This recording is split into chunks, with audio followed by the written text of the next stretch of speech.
9 अप्रैल 2022 रात 11:09 पर उस वक्त स्पीकर कौमी असेंबली असद कैसर, वजीर दिफा परवेज खटक और तहरीक इंसाफ के आमिर डोगर के हमरा कौमी असेंबली सेक्रेटेरिएट के बेसमेंट में गाड़ी से उतरे तो इन्हें देखते ही मैंने सवालों की बौछार कर दी। स्पीकर साहब, आप वोटिंग क्यों नहीं करवा रहे? आप बड़े कमजोर वाक़ई हुए, क्या कुछ कहेंगे इस पर? आपकी वजह से आईनी बहरान पैदा हो गया। आपने स्पीकर ऑफिस को वजीर आजम ऑफिस बना दिया। जो ही मैंने आखिरी सवाल किया, साबिक स्पीकर अपने साथियों और कौमी असेंबली के चीफ सिक्योरिटी अफसर sergeant at arms mister Ashfaq के हमरा लिफ्ट में दाखिल हो चुके थे, जिसका दरवाजा आहिस्ता आहिस्ता बंद हो रहा था कि इतने में मुझे एक गाली की आवाज सुनाई दी। लेकिन यकीन बिल्कुल ना आया कि स्पीकर साहब सवालों का जवाब गाली से देंगे। दरअसल उस वक्त असद कैसर इमरान खान से वजीर आजम हाउस में एक ऐसी हिजान खेज मुलाकात करके आ रहे थे जिसमें इनका मुस्तकबिल तय हो चुका था। इस मुलाकात में इन पर वजीर आजम दबाव डाल रहे थे कि वो सुप्रीम कोर्ट के 7 अप्रैल 2022 के हुक्मनामे और आईन पाकिस्तान में दर्ज हिदायत की परवाह किए बगैर वोटिंग का अमल अगले रोज यानी 10 अप्रैल तक मुलतवी कर दें। स्पीकर पर मगर एक नामालूम सिमत से दबाव था कि सुप्रीम कोर्ट के अहकामात पर मिनोअन अमल किया जाए। इस इजलास में वफाकी वजीर फवाद चौधरी और स्पीकर के दरमियान तलखी भी हुई। ये उस रोज दोनों के दरमियान तलखी का दूसरा मौका था। सिर्फ चंद घंटे कबल फवाद चौधरी पार्लियामेंट हाउस में स्पीकर से मुलाकात करके इन्हें दो टोक मगर तल्ख अंदाज में बता चुके थे कि इन्हें कुछ और नहीं बल्कि वो करना है जो इमरान खान कह रहे हैं। इमरान खान से मुलाकात में दबाव का शिकार स्पीकर ने अपने इस्तीफे की तजवीज दी तो वजीर दिफा परवेज खटक ने असद कैसर का साथ दिया। यूं इमरान खान को नजर आ गया कि अब वो अपना इक्तदार किसी सूरत नहीं बचा सकते। वो चाहते थे कि स्पीकर सुप्रीम कोर्ट के अहकामात को नजरअंदाज करके अपोजिशन की तरफ से तहरीक अदम एतमाद पर वोटिंग के बारे में आईन और सुप्रीम कोर्ट के अहकामात को नजरअंदाज करके मामला एक बार फिर अगले दिन तक टाल दे। दरअसल वो भी आईन पाकिस्तान को अमली तौर पर वही गाली दे रहे थे जो बाद में स्पीकर के मुंह से निकली। इस मुलाकात के बाद इमरान खान उठे और वजीर आजम हाउस के हेलीपैड की तरफ रवाना हो गए, जहां से वो सरकारी हेलीकॉप्टर के जरिए बनीगाला चले गए। उधर लिफ्ट का दरवाजा बंद हुआ तो sergeant at arms mister Ashfaq ने स्पीकर को मुखातिब होते हुए कहा, सर आपकी गाली वीडियो पर रिकॉर्ड हो गई है। स्पीकर असद कैसर ने हाथ झटका और एक बार फिर वही गाली दोहरा दी। सार्जेंट एट आर्म्स ने अपनी मुस्कुराहट पर बमुश्किल काबू पाया। इतने में लिफ्ट स्पीकर दफ्तर के एन सामने पहुंच गई। असद कैसर साथियों के हमरा स्पीकर ऑफिस में दाखिल हुए तो इनके सरकारी कमरे से मुल्हक रेस्टरूम से मुस्लिम लीग नून के ख्वाजा साद रफीक बरामद हुए और इन्हें देखते हुए बोले, क्या करने जा रहे हैं? असद कैसर ने उन्हें बताया कि मैं इस्तीफा देने जा रहा हूं, अब इजलास की सदारत अयाज सादिक करेंगे। यूं अयाज सादिक ने ऐवान में वोटिंग कराई और इस रात इमरान खान को वजारत उज़्मा के ओहदे से हटा दिया गया।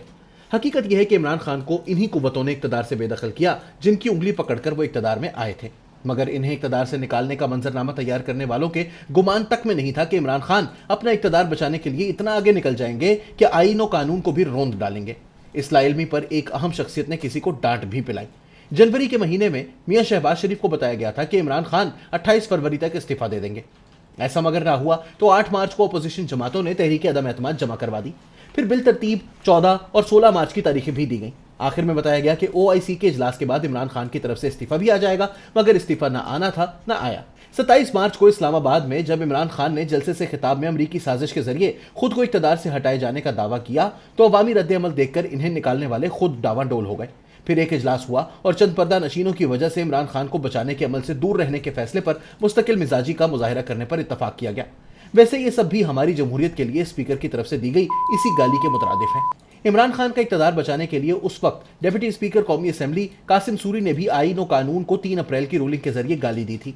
इस बात पर असद कैसर तारीफ के मुस्तहिक हैं कि वो कम अज कम इस मामले में आगे नहीं बढ़े। डिप्टी स्पीकर की गैर आईनी रूलिंग पर मेरी उनसे मुलाकात हुई तो वो अपने इकदाम पर नादिम होने की बजाय फख्र कर रहे थे।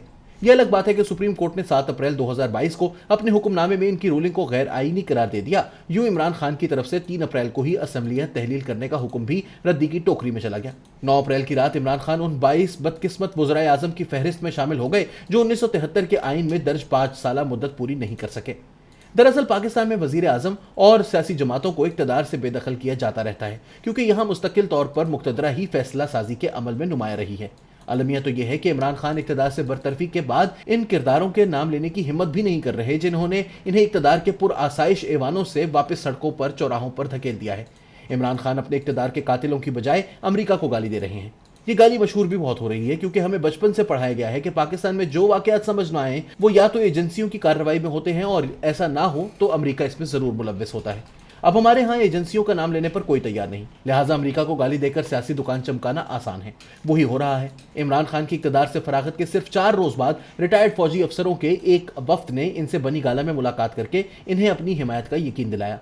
ये इस बात का सबूत है कि तहरीक इंसाफ के सरबराह के ताज़ा बयानिए ने एस्टेब्लिशमेंट के अंदर भी दरारें डाल दी हैं। साजिश पहले भी हुई थी और अब भी हो रही है, मगर मुंतखब होने के बाद ज्यादातर जेल में ही रहने वाले रुकन कौमी असम्बली अदली वजीर के अलावा मरकजी धारे की कोई सियासी जमात साजिश या साजिशी किरदारों का नाम लेने को तैयार ही नहीं। मीडिया के पर पहले ही कट चुके हैं। मुल्क में यह फिक्री बांझपन देखता हूं तो बहुत अफसोस होता है।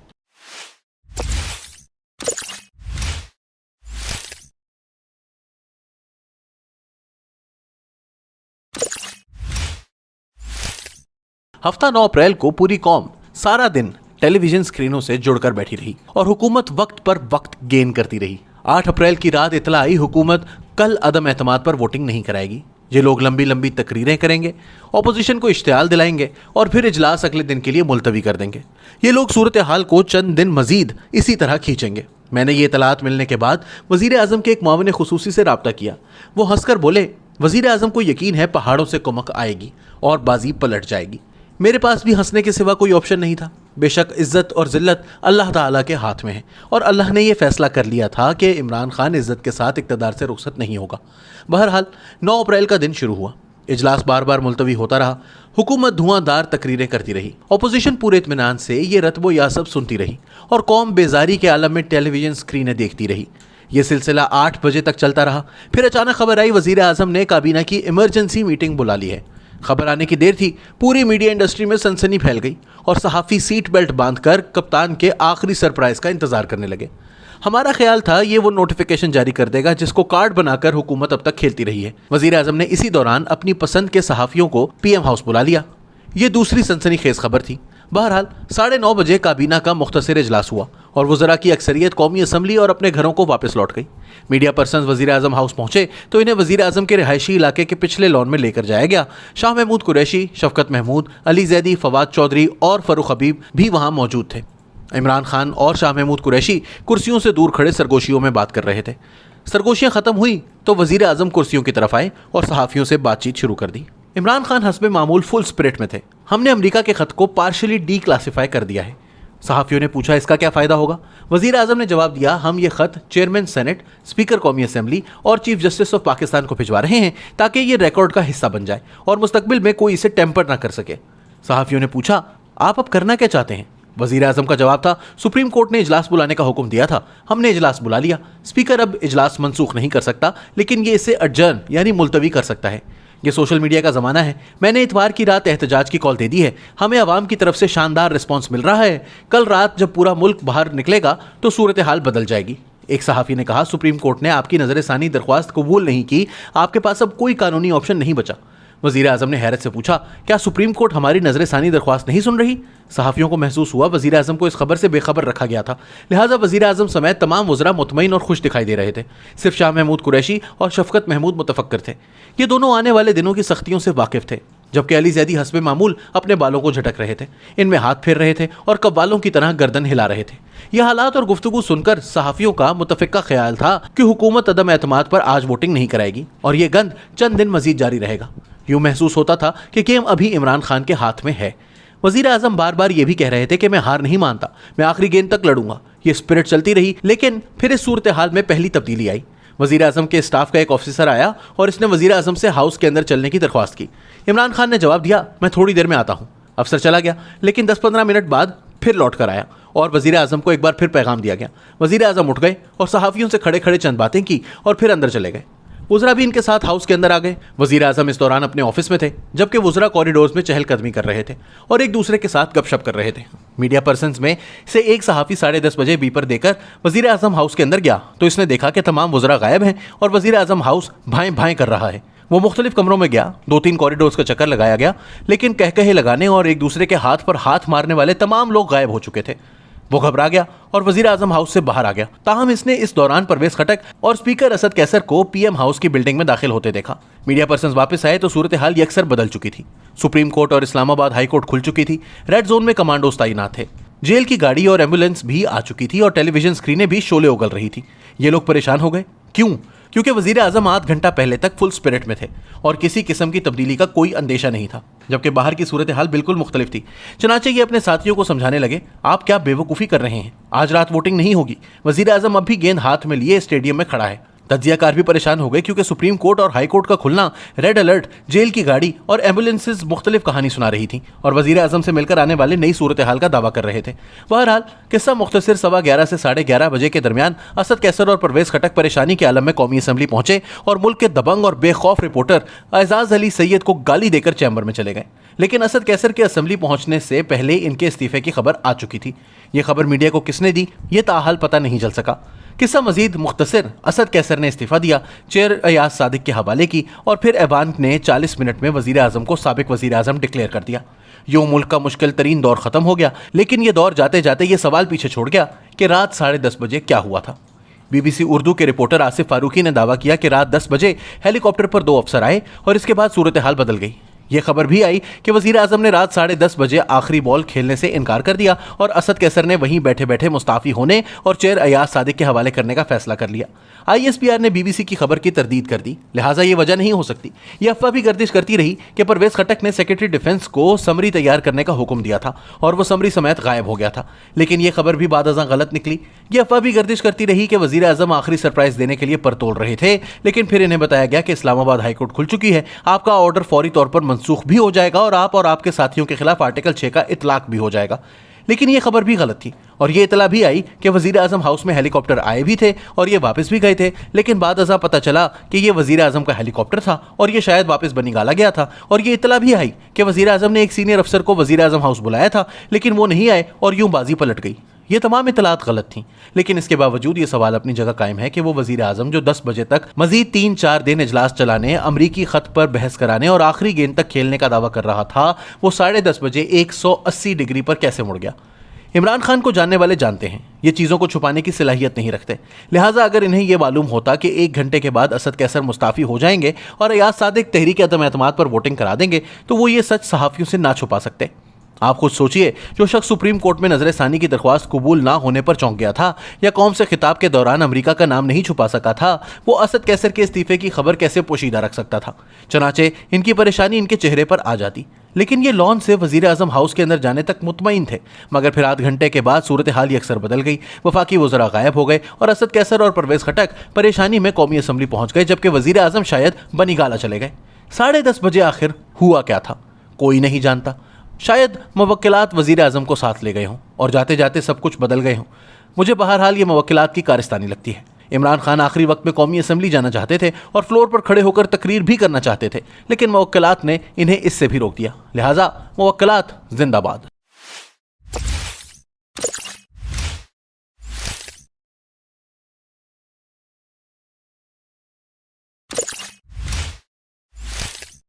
जी, और बिल्कुल। तो मेरा ख्याल है that is captures the essence of this power struggle जो हो रही थी behind the scenes.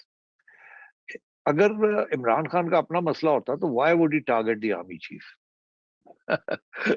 Army chief तो न्यूट्रल था, उसने क्या किया? उसने तो सिर्फ यही किया ना कि अपने कॉलीग्स के साथ मिलकर पीछे हट गया। तो this policy was not army chiefs policy, this sorry policy was the institutions policy, but within that institution there were lots of tensions within a majority and a minority, and including people who are retired, जो कि आखिरी वक्त तक tweets कर रहे थे। और जो लोग चाहते हैं जाके देख ले, मैं नाम नहीं लूंगा, कि जी there is hope, don't give up hope, अभी भी हम मतलब इस किस्म की बातें कर रहे थे। और ये सारी कैंपेन जो बिल्डअप की थी of getting brigadiers to and senior army officials to say on a little video saying, I am with Imran Khan, I stand with Imran Khan, and then bombarding GSQ with that. ज्यादातर retired हाँ, सारे retired, serving तो कोई नहीं कह सकता ना, सारे retired. Serving officer can't give a political opinion like that, but all retired. Or that was an attempt to put pressure on the core group that had decided that the institution will not do two things. Number one, it will not come in with martial law. Number two, सेठी साहब, हमारे बहुत सारे viewers कह रहे हैं कि आप जरा उर्दू में ज्यादा बात करें, अंग्रेजी कम करें। माफ कीजिए। अच्छा यार, रात का वक्त है अब, आप तो अच्छा ओके। इतनी तो अंग्रेजी में नहीं बोल रहा यार कि लोगों को समझ नहीं आ रही। मेरा ख्याल है आप प्रोपेगेंडा कर रहे हैं सोलंकी साहब। थोड़ा सा तड़का लगाएं अंग्रेजी का, लेकिन पूरा अंग्रेजी में ना करें। फिर मैं पंजाबी च गल कर लवां तो वो ठीक भी है। फिर ठीक है, वो ही ठीक ਆਹੋ, है ते फिर हो सारे जाए फिर सारे ਕਹਿਣਗੇ ਹੁਣ ਮਜ਼ਾ ਆ ਗਿਆ, ਹੁਣ ਤੜਕੇ ਹੀ ਤੜਕੇ ਲੱਗ ਰਹੇ ਨੇ। दसो ਉਹਦੇ ਵਿੱਚ ਫਿਰ ਮੈਂ ਥੋੜੀ ਜਿਹੀ ਗਾਲਾਂ ਸ਼ਾਲਾਂ ਵੀ ਕੱਢਾਂਗਾ। Is that acceptable to you guys? ਉਹ ਮੈਂ ਉਹਦੇ ਬਗੈਰ ਕੰਮ ਨਹੀਂ ਕਰ ਸਕਦਾ। ਹਰ ਸੈਂਟੈਂਸ ਵਿੱਚ ਮੈਨੂੰ ਇੱਕ ਗਾਲ ਕੱਢਣੀ ਪਏਗੀ। नहीं अच्छा सतीश चलो साहब ये बताएं कि चलो वो वापस। जो जो तारीख का जो मामला है वो ठीक है, लेकिन दो सवाल अहम है। इमरान खान और उसकी पार्टी का क्या होगा, पंजाब में क्या होगा, और जो नई हुकूमत है उसके चैलेंज क्या है? देखिए, मैंने रजा का सवाल इसलिए समझा बहुत अहम है, जिसकी वजह से मैं उसके ऊपर बात कर रहा था। बिकॉज उन्होंने ये पूछा था कि क्या वो जो पावर स्ट्रगल है वो खत्म हो गई है या नहीं। बिकॉज इज राइट, अगर वो रहती है तो एस्टैब्लिशमेंट के अंदर तो फिर तो बड़े मसले बन सकते फिर हैं तो आगे। मसला बनेगा तो सीरियस। इसलिए I needed to put that at rest कि देखिए, वो मैं समझता हूँ कि इसके बाद the group that has won out, वो अब accordingly they will move forward. और आप देखिएगा, ये all this talk of division फारग हो जाएगी, कुछ रिटायरमेंट्स आपको नजर आएंगी एंड सो ऑन। और मैं तो ये भी कहूंगा कि आर्मी चीफ जो है वो खुद नवंबर में रिटायर कर जाएंगे। और मैं ये भी कहूंगा कि अगला जो आर्मी चीफ आएगा विल बी नॉन कंट्रोवर्शियल। चले, बस इधर से ज्यादा मैं नहीं करूंगा बात। अच्छा, अब आइए, आप जो आपने सवाल पूछा आगे क्या होगा। आपने पूछा इमरान खान। इमरान की पार्टी का क्या होगा, पंजाब में क्या होगा? देखिए, इस वक्त तो बड़ी डिसइल्यूजनमेंट है। पहले गुस्सा बड़ा था, अब सौरो होगा।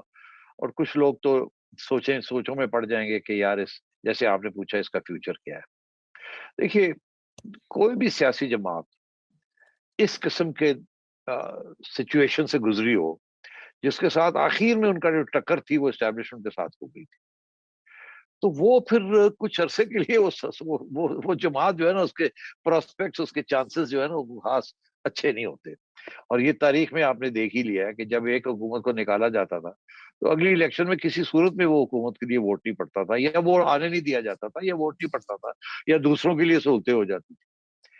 नवाज शरीफ को निकाला, बेनजीर आ गई, बेनजीर को निकाला, नवाज शरीफ आ गया। दोनों को निकाला, मुशर्रफ आ गया। मुशर्रफ को निकाला, बैक टू जरदारी साहब and then to Nawaz Sharif. तो अब इनको निकाला तो इनकी तो कोई चांस नहीं है in my view, purely on statistical basis इनकी कोई चांस नहीं है अगली इलेक्शन में, जब भी वो होगी। मगर इससे ज्यादा मैं कहना चाहूंगा, देखिए, इमरान खान साहब ने पार्टी नहीं बनाई थी, इनके लिए पार्टी बना के इनको हैंड ओवर दी गई थी। एस्टेब्लिशमेंट ने पार्टी बना के दी थी इनको। इनसे पता नहीं, कहते हैं ना 90-92 से मैं लगा हुआ हूँ। तो क्या बात है कि 2012, 11, 12 तक तो इनकी पार्टी नहीं बन सकी थी। इनके पास 10 बंदे नहीं थे, एक सीट नहीं जीत सकते थे। तो फिर जब एस्टैब्लिशमेंट ने इनको पिकअप किया तो फिर एस्टैब्लिशमेंट ने इनकी पार्टी बनाई और इनको पहले जलसे करा के दिए, और उसके बाद बंदे इकट्ठे करके दिए, और उसके बाद MNAs और MPAs इकट्ठे करके दिए, और फिर उनको जिताया।